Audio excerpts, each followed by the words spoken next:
I thought scale was about growing faster and growing bigger. Hire more team, throw more in ads, do more, do more, do more, do more.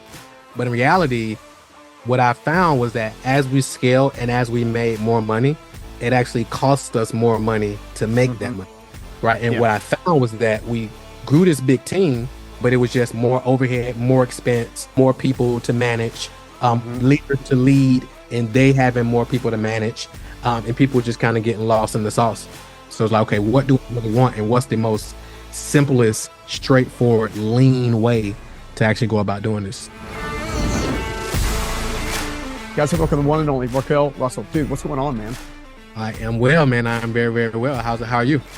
Doing good, man. Just look, I'm excited to talk to you. You know, a lot of entrepreneurs start out well-intentioned, and some of them start out, I think, like you and I did a little bit. In that, I started out as an entrepreneur a bit out of necessity.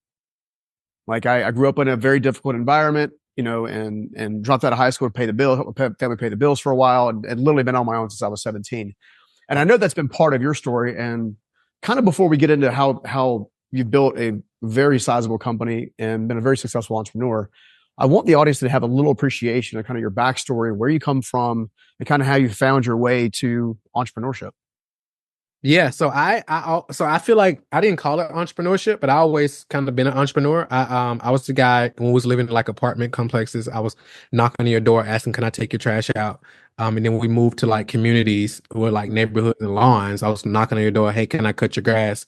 And it was interesting because I didn't have a lawnmower, but I would at knocking like, "Hey, can I cut your grass?" And I would use their lawnmower to cut the grass, right? So yeah, and then fast forward when I got into like middle school and the high school, I some people play sport. I played sports also, and people were just known for different things. And I was the guy who had the weed.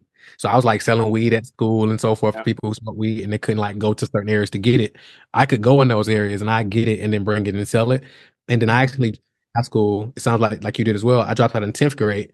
So I have a ninth grade education and I just went full time in the streets because the only people I knew who made money back then were drug dealers. And I Yeah. always wanted to be a millionaire, but I didn't see how algebra 2 and all that different type of stuff was going to get me there. So that took me down a slippery slope, obviously, which leads to jail time and meet my first son when I was in jail when I was 19, which actually led me. I got out, wanted to do the job thing, didn't really work out, went back into the streets. But I started a record label while I always had a passion for music. I knew people who rapped, I knew people who did beats. I brought them together, started a label, which led me to being in the club all the time. So I did club promotions here in Atlanta. And that led me into network marketing. I'm in the club one night. I get pitched on a network marketing opportunity. Get invited to a home party, see the presentation. I join, and that introduces me to personal development. I didn't make much money in network marketing, Yeah. but it introduced me to the personal development world, and that stuff completely changed the game for me. And of course, that led me into direct response marketing, learning how to generate leads, learning how to get clients, starting a company called Client Attraction University, where we helped our clients do, probably a little over $1 billion in revenue easily.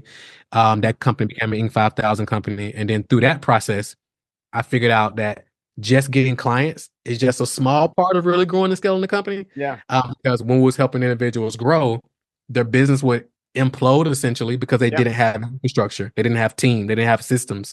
So we created a company called Strategic Scale Institute, which is solely around helping business owners scale Yeah. while scale to seven figures and beyond, while actually taking more days off. Because a lot of times we can get caught up in growing and scaling, but the things that are important to us, like our families, like our spouses, like our health, things of that nature, Yeah. it'll take a back seat Yeah. because we're so obsessed with the grind. So it's like, how do we scale predictably and consistently by doing less while actually, taking more days off for vacations and so forth. So that's what we're up to now. Dude, that's awesome. Yeah, I was just thinking, my journey's been kind of similar. I built when I started my first company, I was homeless. My audience knows this. Built it to, just under 9 figures, exited Nice. last year. And Congrats. thank you very much. The tricky thing that I've realized is there were two things that I had to go back and rebuild. Okay. So I didn't start off with the knowledge of I needed to build it as I went, or even trying to plan ahead 3, 5, 10 years. Like, so now when I go to scale a company, I'll think, okay, what am I going to need 5 years from now? I'm going to go ahead and use that as a metric to start working backwards. And about every 3 to 5 years, I'll reiterate the same kind of concept. And one of the things that dawned on me is I didn't focus on building myself, right? So I didn't focus on literally making myself more of a master at my trade, more of a master of my emotions, more of a master of my relationship, how I handled money. Specifically, I know early on when I was first started making money after getting myself out of debt and all that kind of stuff, I felt the need to go out and buy some stuff to show people that I was, quote, successful. And then, as time goes on, I was like, this is stupid. Like the same $100,000 I spent here, I could have invested over here and made another 100 or 200 or 10 or whatever. What's been your experience, or what's been most helpful with your business and helping you compound your efforts to get bigger returns? So I think all of those similar experiences, right? And it's very interesting that as I was growing, a lot of these lessons I would hear about through just like books and so forth. But what I've learned is that a lot of lessons you can't learn without just actually going through it, right? Yeah. I think one of the things that helped me just compound my efforts is really getting clear on like what it is that I actually want, and not moving based on somebody else's scoreboard, right? Because a lot of times you get caught up in like your revenue goals is based on somebody else's scorecard, or your house size, the cars you want. Kind of get caught up in a lot of that type of stuff. So I think number one is getting crystal clear on like what it is that I legit want outside of the social media sphere, right? And then get in alignment with that, and then for me, I'm in a place in my life where I just been prioritizing slowness, which is crazy for me because I'm a guy that's addicted to faster, bigger. Man, that's called entrepreneurship. Yeah, it's like, oh man, we had 200 people at this event. Next event, we need 400. We made 500 grand last month. Next month, we need to make 1 million. Like it's all that different type of stuff, but it's like, what is it all for? Like, is this just to feed my ego, or is this really in alignment with what I'm doing this stuff for? So really just kind of moving based on different things and being in alignment with what it is I actually, want. Yeah, that's interesting. I was thinking, just kind of thinking back, I did this keynote not long ago at a business conference, and they tell you the top 5 reasons business fail or lack of marketing, lack of capital, poor leadership, lack of a plan. So they give you all these reasons.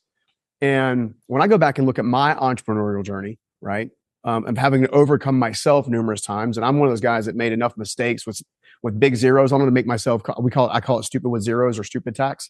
And I kind of felt like it's entrepreneurship in general is actually much simpler, right? I feel like what separates or prevents entrepreneurs from being successful is everything from arrogance to impatience to ignorance. Right. You don't know what you don't know. So because you don't have the right mentorship, you're not enrolling in programs like yourself to get taught and get education on how to scale and grow. You're somehow thinking, to your point, you're operating by other people's scorecards. So there's this element, I think, of entrepreneurship that is more internal than external. And if you can figure out the internal side, you can actually do a lot more on the external side. Sure. How does that shape? I mean, how have you changed as a business owner over the last 5 years? What are some unique, maybe assumptions that you used to have versus assumptions you have now? One thing for me is at one point I thought scale was about growing faster and growing bigger, right? So it was hiring more team. If we want to grow, hire more team, throw more in ads, do more.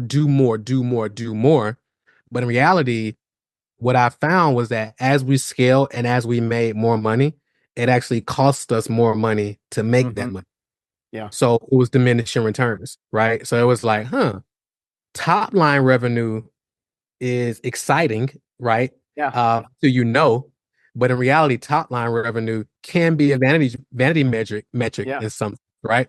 So that was one of my assumptions. If we grow top line is going to automatically grow profit, and that I found true, right? Also, if we just record breaking month after month after month after month, that was like the obsession and the focus, right? And it was just like, hey, if we just do more linear activity, that will actually lead to that, right? And what I found was that we grew this big team, but it was just more overhead, more expense, more people to manage, leaders to lead, and they having more people to manage, and people just kind of getting lost in the sauce.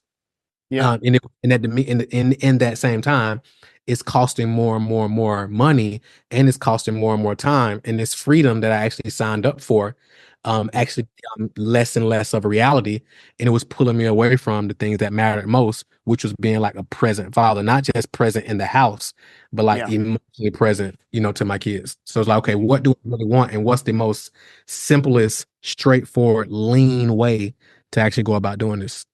Yeah, dude, it's just funny. My oldest son, my audience has heard me say this before, but you just reminded me of it.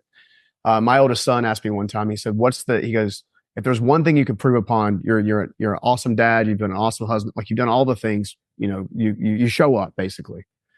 And he said, "But there's one thing that you could work on." And of course, my ears perked up. I'm like, "Okay." He's like, "If you could just work on being more present when you're present, Wow. bro." Wow. That one comment has Wow. changed the trajectory of my last 3 years.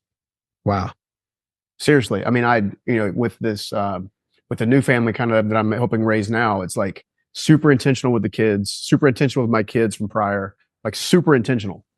Yeah. Like, cause my good friend Anthony Trucks told me one time, he goes, look, when I go on the road, I'm fully present. I show up on stage, but when I come off the road, I don't take business calls. Like Right. I'm on family time.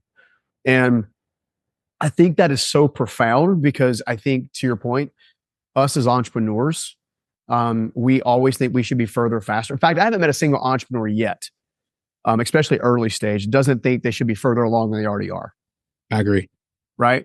And the reality is they are where they are because that's who they are at the moment. Right. That's where your leadership style is.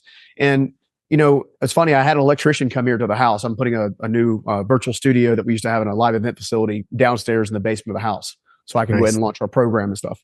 And so electrician comes over and for some reason, he just opens up. I don't know if you Google my name or whatever, but he opens up about his business and he goes, "Man, I want to let you know something." I said, "What's that?" He goes, "A year and a half ago, I was running a team of 20 and my net income was blank, right? We'll call it $2 million. Okay." Mhm. He goes, I completely stopped, did what I did, which is go back and fix broken systems and processes, figure out where the machine needs to stand on, Yep. right? And basically, because I'm running a team of 5 now. He said, but these are high quality 5. He goes, I made more money. He made we'll call it 2.5, right? Running 5 people than he did with 12 people because of the vanity metric you just talked about. Yep. So if you're an entrepreneur right now and you're saying, holy crap, I've been chasing my ladder's against the wrong wall, possibly. Yep. How do I evaluate to figure out, okay, am I actually on course? Because I've paid some attention to systems. I've got an ERP, I've got a CRM, I've got all these different systems. How do I know if my ladder's against the wrong wall? How do I know if I'm on track or if I'm on track just to have, essentially margin bleed? Yep. I love it. It's what's interesting. I've heard the ladder against the wrong building Mm-hmm. concept, and it relates to corporate America. Yeah. Right. I've never heard that analogy in the entrepreneurial world. Like Yeah. you could literally be climbing the wrong ladder, leaning against the wrong mountain in the entrepreneurial world, which is very, very fascinating. So let me go back to the question though. So the question was, how do you know if your ladder's the right building, right? So I think one thing is this, right? So we had these things called the CEO camps with our clients, right? So one of the things we talked about was, why are your revenue goals your revenue goals? So this was a question I Mm. asked myself Yeah. Clarity. over these last few couple of years, right? And I was like, man, a lot of times my revenue goals are just based on stuff that I'm hearing, and it's just giving me stuff to go at. And you hear like 10x, 10x, 10x, 10x, go bigger goals, think bigger, blah, blah, blah. And it's all that I think all that has all that it makes sense in some areas, right? But I was like, okay, have you ever sat down and like crunched the numbers and realized, okay, how much do you actually have to take home to fund the life that you want, right? Mm-hmm. And then in relation to that, now you can create your revenue goal for your business. You're like, okay, my business has to make this with this particular profit margin for me to take this home as an owner. What Mm-hmm. I'm finding more and more and more is that a lot of entrepreneurs haven't ran those numbers. Yeah. They're just picking some arbitrary goal And now they're chasing this arbitrary goal, climbing this arbitrary ladder against Yeah. an arbitrary building. And then once they get there, it's like, man, I've hit this goal, but at what cost? Yeah. And it was really just meaningless. So we really got to figure out our scorecard. So I'll give you like a personal example. So a guy is flying me out to Dallas to do his show. And he was like, I'm bringing my videographer with me. And he was like, okay, is there a specific hotel and stuff like that? And I was like, to be honest with you, man, based on my scoreboard, the amount of times I wake up in the morning and wake my kids up and get them ready for school and do our morning routine, I'm tracking that on my scoreboard. And in the evening, the amount of times I'm home when they get home, that's on my scoreboard. So I'm like, hey, if I can get out there after they leave for school, we do our thing, and then I'm back before they go to bed, that's a win for me. So, and that'll also save you some money on paying for hotels, right? So I think to answer your question, I think it boils down to us sitting down and getting clear on like, what is the things that we want because we want those things and not because social media or society is telling us that those are the things that we should want, or these should be the trinkets of success that we should have just because we're doing XYZ. Yeah, man, it's so good. It also makes me think about synergies, right? So you've clearly identified your highest priorities, right? And it's funny, when I went to go buy my first major, well, I've been buying real estate off and on at different times for a while, but my first major piece of real estate probably 6 or 7 years ago. It's the live event facility that I have in Raleigh, that we did book launches and all kinds of stuff for. And what's interesting about that is when I went to go formally try to buy the building, before I even made an offer, I went and sat my kids down at the time and I said, hey, this is the biggest thing I've ever tried to purchase. Here's what it looks like if everything goes perfect, which was look amazing on paper. Here's what it looks like if everything goes to crap. Like, because it was at the time, it was the biggest thing that I'd ever tried to acquire. It's a multi-million-dollar property. I was putting down like 25 or 30% or something like that. And I was going to obviously finance the rest, do a balloon payment in 5 years. Anyway, I say all that to say that one of the things that I've found is, especially as an entrepreneur, if you have moments where you can bring the family dynamic into a couple of decisions, and it shows them that you're being strategic about what you're doing, it seems to have buy-in. So let's say there is a time of leverage where, look, I'm not going to be home as much for the next 3 months, right? Or whatever that time frame is. Having that open discussion with the family seems to allow them to understand, hey, dad or mom is going to be in and out for the next 3 months. We know what the vision is. We now know how it blesses our family. It seems like there's a lot more grace and mercy giving during that time frame. Now, by all means, if you put a time frame out there, you got to show up and show out. Like you've got to do your part, right? Yep. The reason I say that is because the way you and I prioritize our families over, in some cases, profit, but not really. Like, we know we need to a certain amount of profit to then perform and show up and have this what I call ROT, return on time, right? So you just make great example. Have a fly in, a fly out. Yep. And while I'm with you, I'm with you, dog. Like, we're going to have a great time, right? The reason I say that is because I'm curious to know from your perspective, do you use a certain fundamental, a certain principle to govern how you get buy-in from your family and you get buy-in from your team as you're now casting a vision to build a larger and larger empire, so to speak? Yeah. So one of the things, a principle that I learned is like, people support what they help build, right? So versus me just being like a dictator and saying, all right, this is what we're going to do, this is how we're going to do it, et cetera, et cetera, et cetera. I'm typically like, I'm asking more questions versus making more statements, right? Yeah. To get what don't I see? What's your thoughts on this? Here's what I'm thinking. This is what we're looking at. What's your thoughts on this? And kind of doing that type of thing. So it's just a simple thing that we do. So one of the things we do every year is we do Christmas in a different country, right? Just to kind of expose kids to different things, right? Yeah. So it's awesome. Me saying, hey, here's where I want to go, or here's where we're going to go next time. I'm asking like, hey, what do y'all think about? What thoughts y'all got for Christmas? My wife she's gonna, the kids start. She's on a different level. she's gonna be the one that be like, no, we ain't doing that. So the final, she's the CEO, right? Yeah. So the final decision is gonna be there, but giving them the opportunities to make those decisions and giving them opportunities, even with the team, from a business standpoint, is like, here's what I'm thinking. What are y'all thoughts? What am I missing? I want to get some feedback on that. Those and one thing that I started doing as well recently, we do an NPS for our clients, a Net Promoter Score. I also started doing a CEO NPS, so I can start getting like genuine, candid feedback from the team, just to kind of see what blind spots. Because sometimes people won't give you feedback as a CEO because Yeah. of like the fear of being fired and stuff like that. So I got to come up with interesting ways to get candid Yeah. feedback, just kind of see my blind spots and how I can improve as well. And just showing them that, hey, Yeah. I want to grow. I want to be a better leader to you as a CEO, or I want to be a better leader to my kids or my wife as well. It's so interesting you mentioned that because I've done lots of different trainings over the last 25, 30 years, different seminars, different immersion trainings, different business coaching, all kinds of stuff.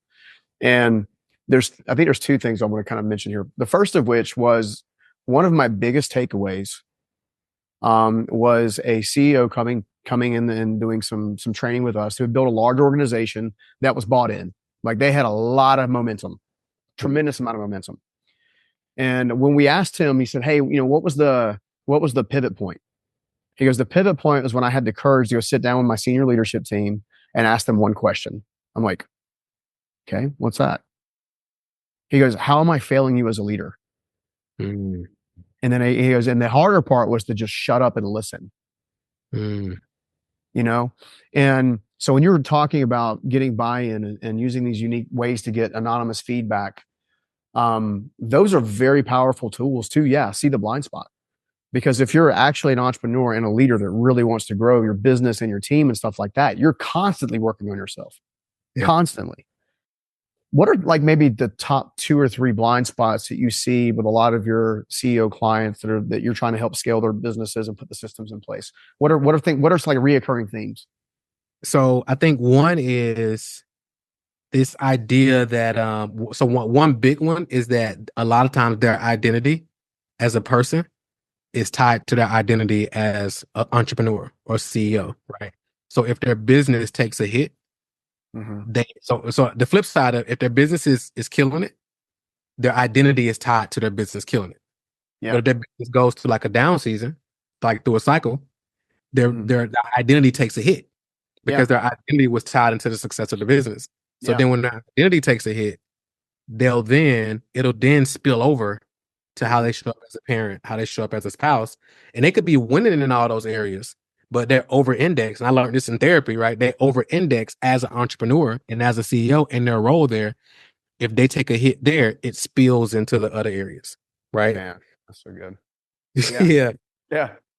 Go ahead. What you about to say? I was going to say, been there, done that. Yeah, for sure. 100%. So that's one thing. The other thing is I think as entrepreneurs, like really shifting from entrepreneur to CEO or entrepreneur to like business owner, right? Mhm. And then like decentralizing everything, not just decentral, because a lot of times we'll hire people to do tasks and we'll think these individuals who we hire to do a task should also be thinkers, right? Mm. And I think it's totally different things. You have thinkers, and then you have those the Yeah. doers. You got those who operate from the neck up, those operate from the neck down, and it's different things. But a lot of times we'll hire somebody to do a task, and we'll expect them to be a thinker, right? And then Mhm. when we do bring on these thinkers and these high level individuals, a lot of times we can tend to micromanage them and not trust them, and like decentralize not only the action and doing of the thing, but actually thinking in the decision making as well. So I'll give you an example. So my operation director, when she first came on, she actually, this was like 5 or 6 years ago. She came on as a VA who was she was referred to me from somebody else that was closing some things down. And she was like, I got an amazing assistant. I'm not using her as much. And I brought her on. But I told her from the beginning, I was like, I don't just want a task doer. I want somebody who's going to come in and see what I don't see and see how we can make things better. I don't want you to come in and just yes man me to death and just tell me how great I am and all that. I want you to come in and see where can things be different? How can we change what I'm doing? And how can we make this thing better? And then she grew into that over time. And Yeah. then now, of course, she's operation director. So I think some of those things that we're not aware of because we can be so close to it and our identity is rooted in being an entrepreneur. But as we shift into a business owner, we got to start letting go of the sales or the Yeah. marketing or the other stuff, and a lot of our identity was tied up into, man, I used to do all the sales calls, or I used to do all the coaching Yeah. calls, or I used to do all the marketing, or be in all the marketing. Now Mhm. other people are doing those things. Now it's like, okay, where is my identity now? Hey guys, I hope you're enjoying the show. Stephen Scoggins here. I've got something that I think is actually going to blow your mind. Imagine taking your life and your business to the whole another level. I'm talking about an 8-figure level and beyond. You see, you've been working your butt off to build your business to where it is now. But what if you could work smarter, free up more time, make more money and impact along the way? How much would that be worth to you? You see, I can prove that basic steps, basic mindset shifts, and subtle changes can make the biggest difference. I want to introduce you to the 8-figure mindset makeover. It's absolutely free and it's here for you.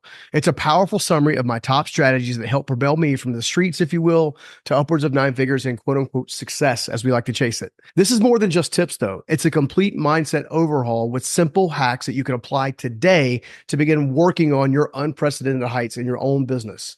I would like the honor to share these types of things with you that turn my dreams into reality so you can experience the same type of joy and freedom that I now get to live out in my own day. In other words, it's time for you to build your own unstoppable enterprise. And if you're really ready to take it to the next level and elevate your life and your business, this is an absolute game changer for you. So if you want to take advantage of this free resource, simply go to the show notes and click the link, or you can go to stevenscoggins.com/8-figure. That's stevenscoggins.com/8-figure. Until then, much love. God bless. Let's get back to the show. Take care. So I used to tell my team, the business I exited, I had a lot of respect from the team because I had done every role at least once, right? Mhm. But the other thing I would admit to them on a regular basis, like, look at guys, I have done every role at least once, but you guys do many of those roles far better than I ever did those roles. I know that Exactly. my gift is vision and strategy.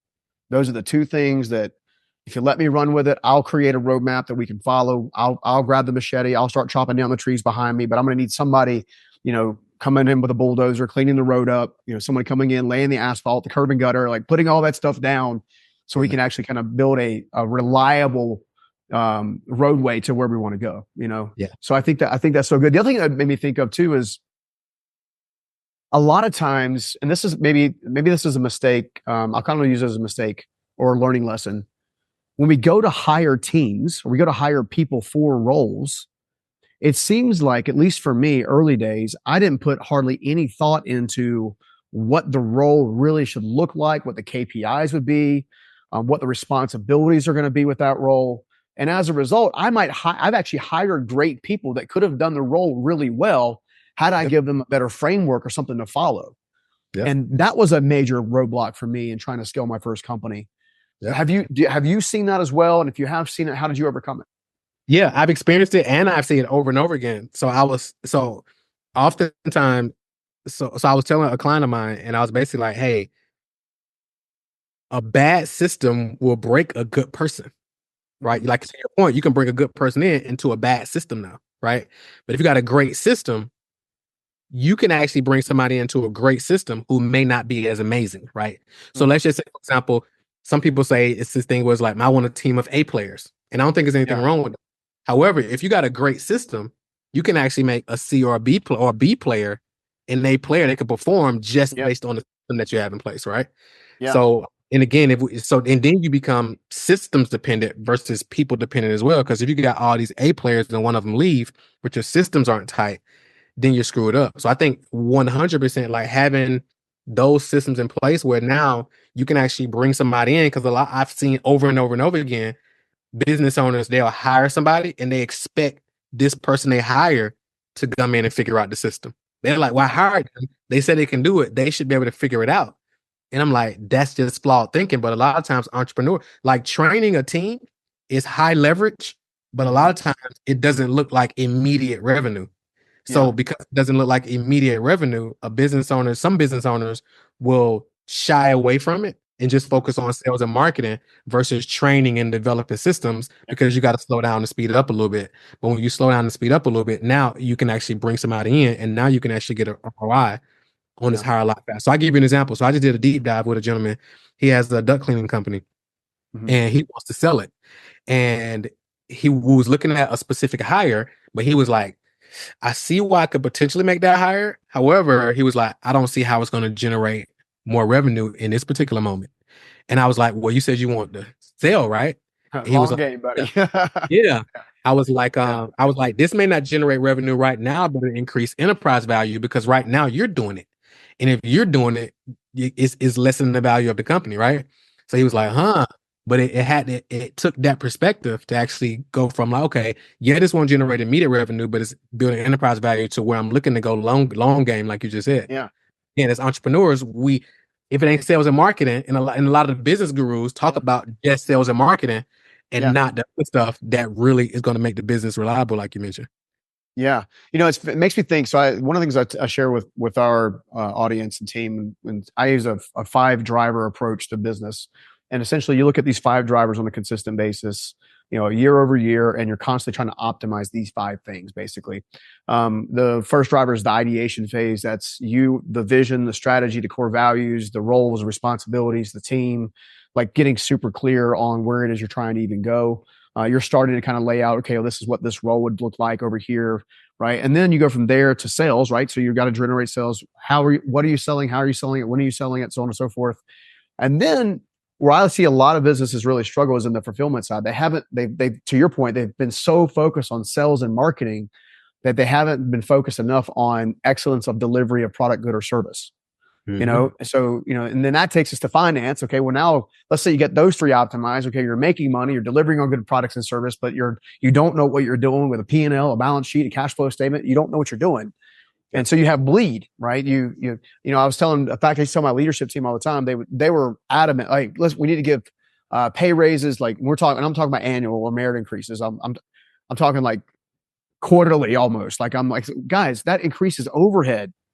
Like if you want to give somebody a spot bonus, of $1,000 or $5,000, that's going to do the same thing as giving them just an annual increase in many cases, unless they're way overdue.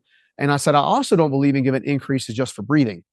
Right. They need to be a show on paper with data that they're bringing the heat and they are making the company better. Yeah. Right. Yeah. And I use those as rules and tools because those 4 drivers already then set you up for what I refer to as the raving fan retention. Right. Mm-hmm. So it's like, how are you going to keep these people coming back and buying from you for more, which I know you guys have done fantastic with. Your attrition rate with your client base and who you serve and how you serve is amazing. What are some of the ways in which you try to inspire, encourage, and empower your clients to continue to do business with you that serves them kind of in the end? Yeah. So one of the things that we prided ourselves in over the past several years, especially as we're like heavy into like the automation and AI world. And a lot of, cause like what I found was like, as we started diving deep into this world, a lot of people was just like automation, make sure it's evergreen, just sell logins, et cetera, et cetera, et cetera. Cause a lot of people like, man, you should just you can sell a course, and then you'll make way more money because you don't really got to deal with anybody. And I was like, I get the philosophy, but I was like, based on the numbers, the amount of people that buy a course and actually log in is dismal. And the amount of people who log in and then follow through is even worse. And I was like, I actually want to create success stories.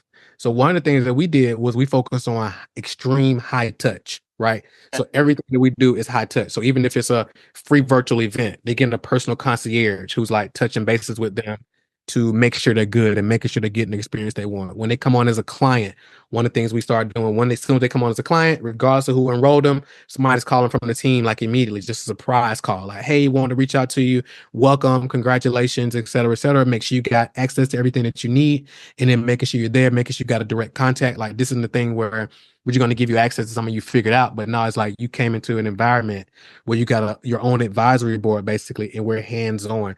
So some of when in just doing some of the stuff that doesn't scale traditionally, right?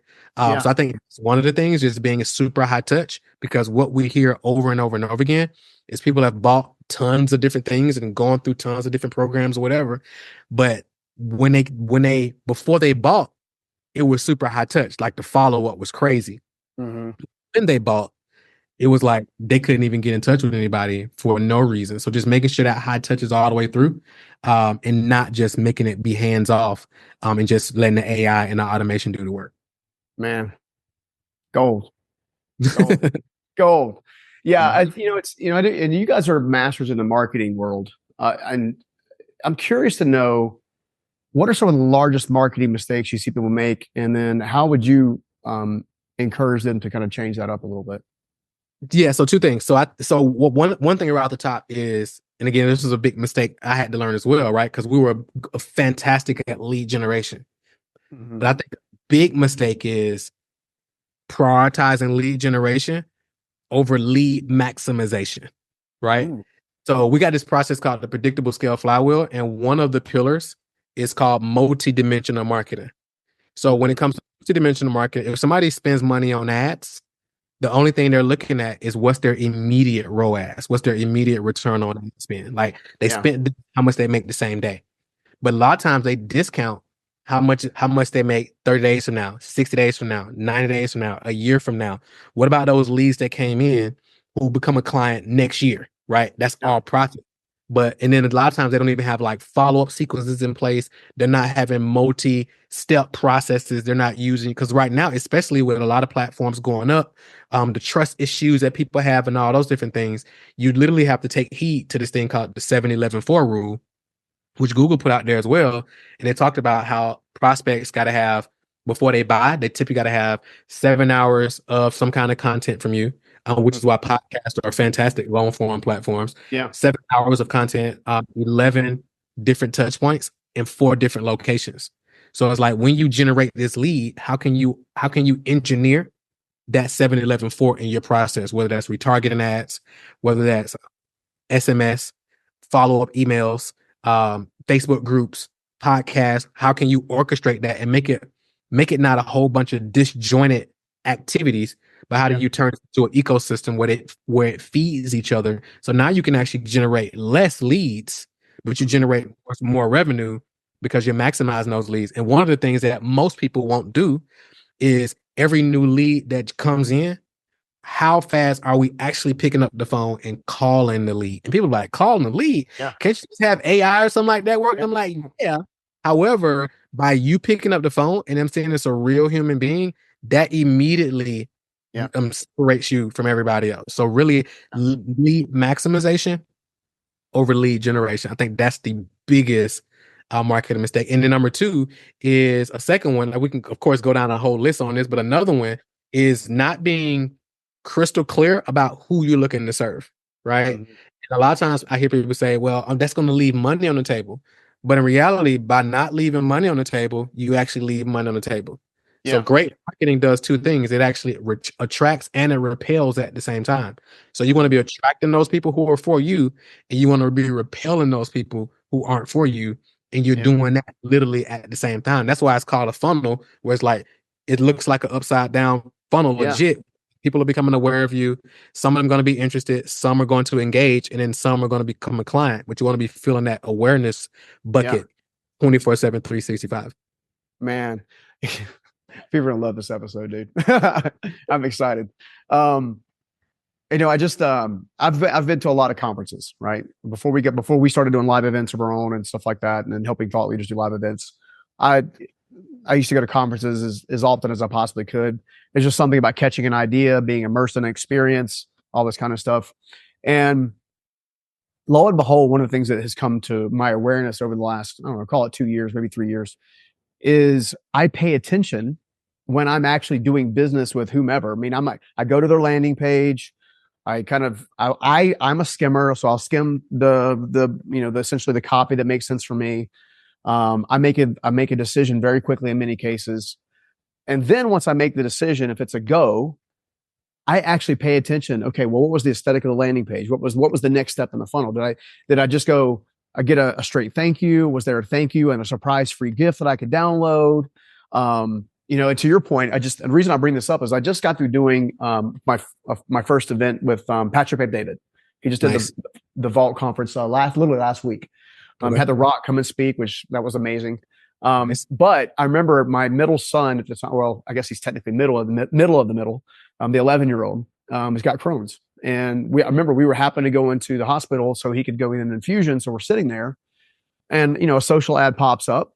I've been following PBD stuff for a little while. I kind of like how he operates and what he's about.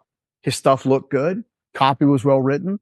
All right, learn more. Boom. Landing page. Landing page is beautiful, right? Copy was bullet pointed, very direct, very sharp. So okay, cool. Look at the ticket packages. Okay, well now there's X number of ticket packages. All right, well typically, because I like high immerse and high touch, I typically trend towards the higher ticket prices so I can have that higher touch and that higher experience. Yep. So I do that. Click the button. I kind of nurse comes in and was talking to us, so I kind of let it sit there for a minute. Something behind the scenes in their system actually thought it was cart abandonment, and I actually got a phone call. I know I got a text message first from my own personal concierge service, and a phone call the following day to answer any questions. It wasn't even like, "Hey, bye. Why haven't you bought yet?" It was like, "Hey, I'm just curious. I saw that you were entertaining the Vault conference. I'm very curious to know, why, is there anything that that you felt was out of place or wasn't synergistic, or kind of like, well, no, I'm just I'm here with my kid and da da da." I said, we just catch up tomorrow, right? He gets on, then we have a phone call. But between the time that we had hit the landing page and I had my first phone call, which is about 24 hours, within 24 hours after that, I had a handwritten thank you card in my mailbox. And it wasn't even, "Hey, we come to the Vault conference. Hey, we're all praying for your son. We're hoping your son's going to, things are going to be like da da da da." Yeah. And then we have another follow-up call. He's like, well, tell me about you. He goes, "Well, my story is blah, blah, blah, blah." He goes, "Dude, I had no idea. You did some Googling." It changes the freaking game. All the way to, I know when I go to an event, I know there's an offer somewhere coming, right? I know something's going to happen. And, when I'm looking at other things that they offer, now I have a way to look at kind of like the next step if I want to take the next step, knowing it's a high touch and high value. So when done right, a good target is 30% of individuals going through initial service or program and then ascending, right? So even when it goes back, like I said, that multidimensional marketing pillar in the predictable scale flywheel is on part of that. Most people think just converge, just awareness, conversion, etc. However, the multidimensional approach is thinking awareness, acquisition, and then ascension. So people become aware of you, them acquiring, but on the very front end, this is a perfect example of this. On the very front end, in the awareness stage, they're already thinking ascension. And when they're already strategically thinking ascension, you're already thinking ascension as well. Like you just spoke to, you said, because this is so amazing, I haven't even engaged with them yet. I'm already inclined to buy their main thing. And if that goes well, this could be a 2, 3, 4, 5 year relationship, depending on it, and partnerships and different type of stuff, because of how they treated me before I was even a client. So I can only imagine what the experience is like when I actually come in and engage, because nobody else is willing to do the stuff that doesn't technically scale. Yeah. It's also really interesting that most of us don't do it because, one, we don't know that we need to do it. And two, we wouldn't know. Most of us don't have a really good conception of how to break it down and how to increase the experiential value. So I was working with a couple ladies who are building out a wellness business. I mean, it's, cryotherapy and all kinds of things like that. And they were like, "Okay, well, down the street, competitor A does X, Y, and Z. We went toward their facility, went through their experience, and we just really didn't enjoy it." And I said, "Well, there's a reason for that." And I said, the fact that they've already announced that their doors are closing shows they haven't taken the time to sit down and try to increase the experience. What I'm going to recommend you ladies do before you even start is, how do you make this something where people know when they come, they're coming to get rest. Like you're the solution to stress. Right. Do they walk in? They get a cold towel like you do from a spa? I said, I would go study spas. The music, the ambiance, the scents, how do you increase the experience? If someone knows that, now that we've identified that this is a major opportunity for most of us, what do you think a few steps are to get them started in kind of like building out an experience? So that's such a great question. I think I think one thing that can be phenomenal is studying companies that focus on experience, right? So especially if you look at like luxury brands. So I went to the Louis Vuitton store with my brother one time, right? That's like that's his lane. I don't really that's his lane. So I went with him. When we went in, they sat us in a section and they brought us champagne. And I was like, wow, this is different. I was like, this is pretty. So that's one example. If you go to like a Ritz-Carlton, right? And you look at the attention to detail and like just how they're wowing you from an experience standpoint. If you go to any like diamond level resort or any of those things, and you just look at the detail, and then you start looking at how can I take this and apply it into my industry? Because a lot of times people make the mistake of saying, well, that's hotels or that's technology or that's this. Because one of the things that we did, how we start calling every new client, like with a surprise call, is that something we pull from Apple's playbook, right? Mhm. Apple clearly knows a thing or two about business. So it was like, what if every time somebody got a client became a client, they just got a surprise call? Yeah. So we implemented that, and people was like, wow, this is crazy. Like, y'all got my money already. It's like somebody's calling me to make sure I'm good. So just looking at like, who are some companies that have wow experiences, and then looking at, okay, how can I take this and then apply it to my particular industry? And I think one area is really high touch, and then systemizing the high touch, because so now it becomes literally part of the culture overall. Yeah, and it's funny. Another thing I was thinking about. I know we're getting up on time, but another thing I was thinking about too is when you set out to do a high touch philosophy and process and system for your clients. For some reason, it seems to make the team feel like they have more value in the organization too. Like we really stand for something. Yep, You exactly. know? Exactly. It's not just a cash grab. They're like, okay, we're really taking care of people. 100%. Yeah, man, dude. We could go on for days. And seriously, this has been amazing. On my last question here, I want to understand more about client attraction. You guys are masters at lead generation. Mhm. What are most folks getting wrong, and what could they be doing better? So I think so one thing that I'm seeing a lot of people doing is they're not. So I think paid advertising is a huge opportunity that people aren't really doubling down on. And then making it a multi-channel approach, because there is a percentage of people who would click on an ad, opt in, book a call or whatever, and then buy. However, a lot of people are just stopping there, and they're thinking that client attraction is an event, Mm-hmm. but client attraction is actually a process, right? Yeah. So you're gonna have that awareness. They may click, they may opt in, and they may, like you said, be at the hospital, or they may be about to get on a airline, or they may be, in the back of an Uber, and just something distracts them where they weren't able to go through your process.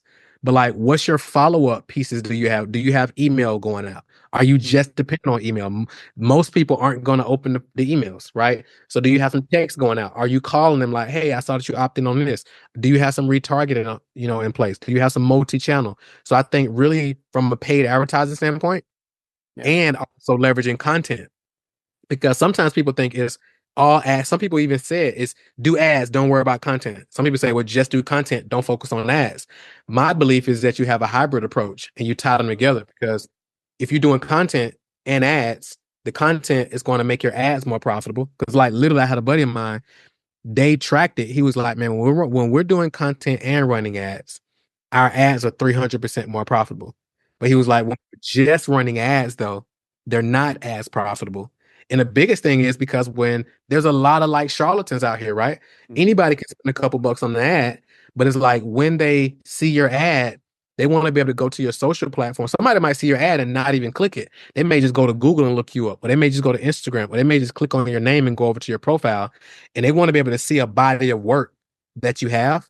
And if they do decide to engage you, that you're not just some charlatan who's here today and gone tomorrow, like a Yeah. lot of people are. So building out this whole ecosystem where Mhm. now they can kind of go over and they can consume those 7 hours of content, and they can see the different touch points and see that you're like legit and you've actually put the work in. So even with this show, right? I know we were scheduled, but I'm the type of person, I like to go to I went to your website, I watched video use because you sent a video, which was really cool. Like I done a lot of podcasts. Nobody's ever sent a video and was like, hey, here's what you can expect. Here's what's going to happen if you're flying in. Here's the details. Blah blah blah blah blah. I'm gonna set you up. Don't come on and worry about pitching yourself. Like the video was brilliant. Yeah. And I'm okay, I like this. So I'm on your website. I'm checking you out. I'm seeing you do events and how you serve people. So I'm that type of person. And it's other type of people like that who's they want Yeah. to comb your stuff and see, okay, what type of body of work has this person put together?